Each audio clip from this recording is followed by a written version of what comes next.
দর্শক বন্ধু, তো বকেয়া ডিএ নিয়ে গুরুত্বপূর্ণ আপডেট এবং খবর কিন্তু বর্তমানে চলে এসেছে। তো আপনারা খবর শিরোনামে দেখতেই পাচ্ছেন যে অনলাইন নিউজ পোর্টালে কিন্তু খবরটি চলে এসেছে। এশিয়ানেট নিউজ বাংলা যে খবর শিরোনামে বলা হচ্ছে ডিএ হাই, অবশেষে ডিএ নিয়ে বড় ঘোষণা করলেন মমতা বন্দ্যোপাধ্যায়। প্রায় 6% বাড়ল মহার্ঘ ভাতা। তো 6% মতো কিন্তু ডিএ বাড়বে। এবং নতুন খবর আপনারা দেখতে পাচ্ছেন 12 জানুয়ারি 2025 কিন্তু খবরটি পাবলিশ করা হয়েছে 11:51 সকালের দিকে আপনারা দেখতে পাচ্ছেন। তো এখানে আপনাদের যে সুখবরটি আছে সেটা হলো অন্যান্য রাজ্যের মতো এই রাজ্য কিন্তু বাড়বে ডিএ, এক ধাক্কায় বাড়বে অনেকটা বেতন। পরের মাস থেকেই কিন্তু অতিরিক্ত টাকা ঢুকবে ব্যাংক অ্যাকাউন্টে। পশ্চিমবঙ্গ সরকারি কর্মীদের জন্য দারুণ ঘোষণা করলেন কিন্তু মাননীয় মুখ্যমন্ত্রী।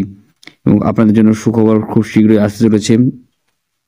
তো প্রায় 6% ডিএ কিন্তু বাড়তে চলেছে সরকারের মধ্যে, এমনটাই ঘোষণা হতে চলেছে খুব শীঘ্রই রাজ্য সরকারের তরফ থেকে। আপনাদের জন্য বিশাল বড় সুখবর কিন্তু আসতে চলেছে। সব ঠিকঠাক থাকলে নববর্ষের চেয়েছিলেন যে ডিএ বাড়ানো হবে না, মুখ্যমন্ত্রী জানিয়েছিলেন যে আর্থিক সংকটের আছে রাজ্য সরকার, কিন্তু এবার কিন্তু সিদ্ধান্ত বদল করে ডিএ বাড়ানোর সিদ্ধান্ত নিয়ে রাজ্য সরকারি কর্মচারীদের জন্য টাকা বেড়ে অনেকটা কিন্তু বেতন বেড়ে যাবে, আপনাদের অ্যাকাউন্টে ঢুকবে। মার্চ বা এপ্রিল মাসে কিন্তু ব্যাংক অ্যাকাউন্টের টাকাটা আপনাদের বেতনটা কিন্তু বৃদ্ধি হবে। এবং সব রাজ্যের মধ্যে এই রাজ্যে কিন্তু ডিএ ঘোষণা হবে, কারণ এমনিতেই কিন্তু হোমগার্ডের ভাতা বাড়িয়ে দ্বিগুণ করেছেন মুখ্যমন্ত্রী। এবার সকলের জন্য সুখবর আসতে দিতে চলেছেন তিনি। এখন থেকে 5 লক্ষ টাকা অবসরকালীন ভাতা পাবেন হোমগার্ডেরা। আগে যে সেটা পেত 3 লক্ষ টাকা, এবার কিন্তু 2 লক্ষ টাকা বাড়ানো হলো হোমগার্ডের।